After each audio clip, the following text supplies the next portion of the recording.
O que você faria se descobrisse que a maior paixão do planeta é, na verdade, o negócio mais sujo do mundo?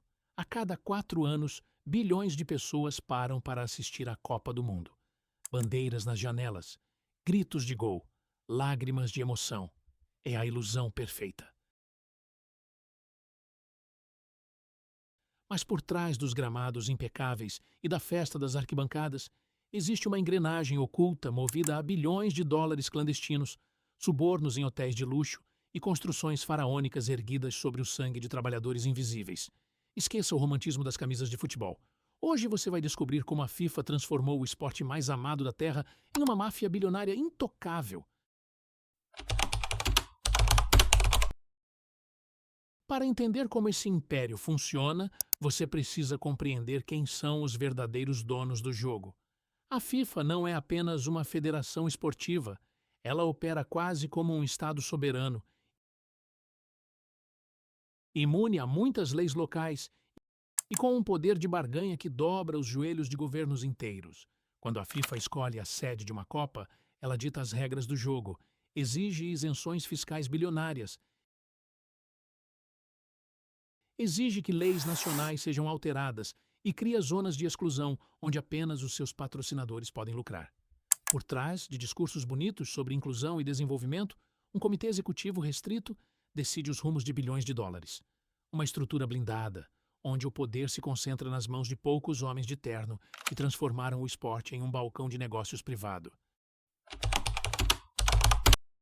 Mas o verdadeiro preço de uma Copa do Mundo não é medido em dólares, e sim em vidas. Por trás do brilho dos estádios futuristas do Catar, esconde-se uma crise humanitária silenciosa. Para erguer aquela cidade do zero no deserto, milhares de trabalhadores migrantes enfrentaram jornadas exaustivas sob um calor de mais de 40 graus, alojamentos precários e retenção de passaportes. Relatórios de direitos humanos apontam que milhares de vidas foram perdidas nos canteiros de obras antes mesmo da bola rolar. No Brasil, o impacto foi social. Milhares de famílias foram removidas de suas casas para dar lugar a projetos de mobilidade, que muitas vezes sequer foram terminados. É o lado sombrio do espetáculo. Enquanto o mundo celebra o futebol, o preço mais alto é pago por quem está na base dessa pirâmide.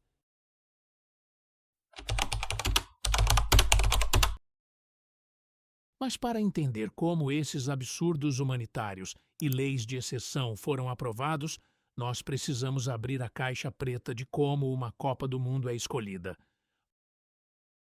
Volte comigo para o ano de 2010. O Comitê Executivo da FIFA se reuniu para anunciar, de uma só vez, os países que sediariam as Copas seguintes, a Rússia e o Catar.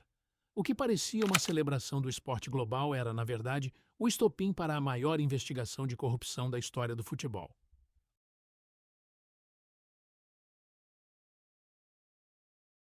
Anos depois, o FBOA e a Justiça Suíça deflagraram o famoso FIFA-Gate, revelando que votos de dirigentes foram literalmente comprados por milhões de dólares nos bastidores. Presidentes de federações e executivos do alto escalão foram presos em um hotel de luxo na Suíça.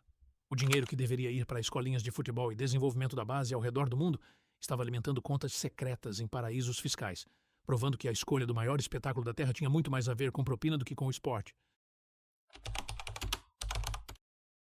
Para entender o FIFA Gate, nós precisamos olhar para o homem que puxou o tapete da FIFA por dentro, Chuck Blazer.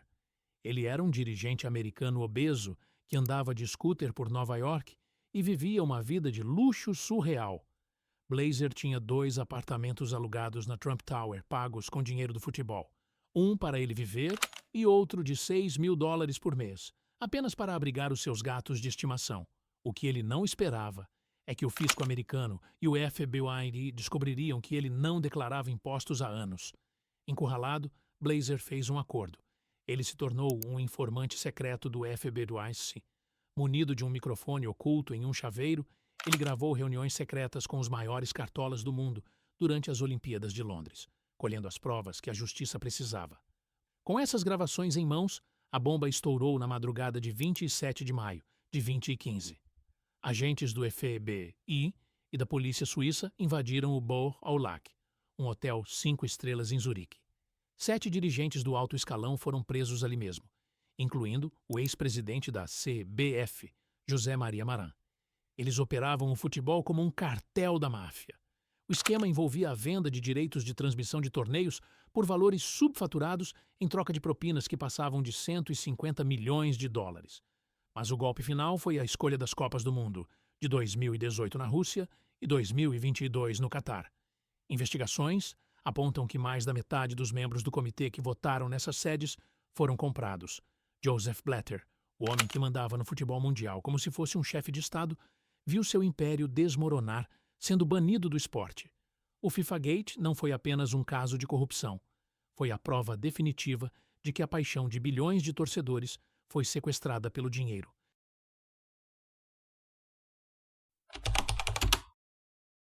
Mas o rastro de destruição econômica deixado por esse sistema não para nos bastidores da FIFA.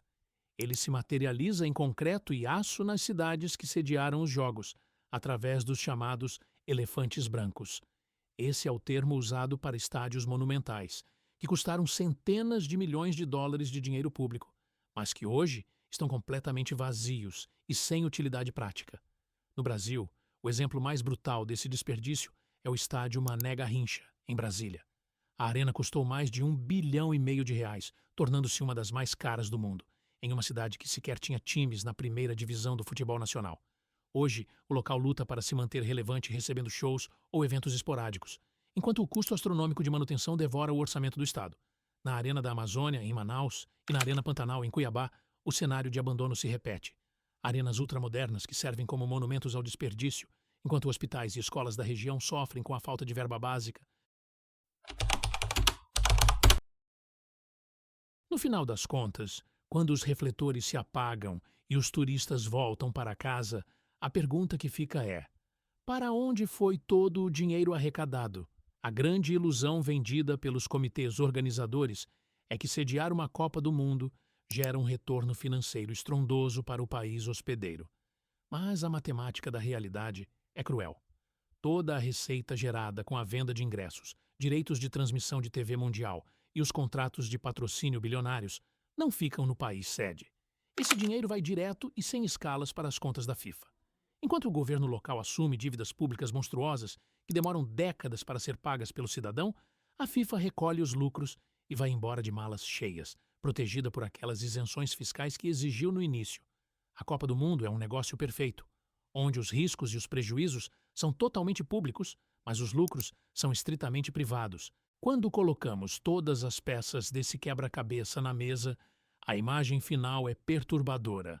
A Copa do Mundo é, sem dúvida, o maior espetáculo da Terra, capaz de unir povos e criar momentos inesquecíveis. Mas a estrutura que sustenta essa festa cobra um preço alto demais. Leis locais rasgadas, vidas de trabalhadores sacrificadas, bilhões em propinas e elefantes brancos deixados para trás. O futebol é a paixão de bilhões, mas o negócio por trás dele tornou-se um império intocável. A pergunta que fica para o futuro é: até quando o mundo vai fechar os olhos para os abusos dos bastidores em nome de 90 minutos de jogo? Deixe sua opinião nos comentários. Inscreva-se no canal para não perder os próximos documentários. E até a próxima.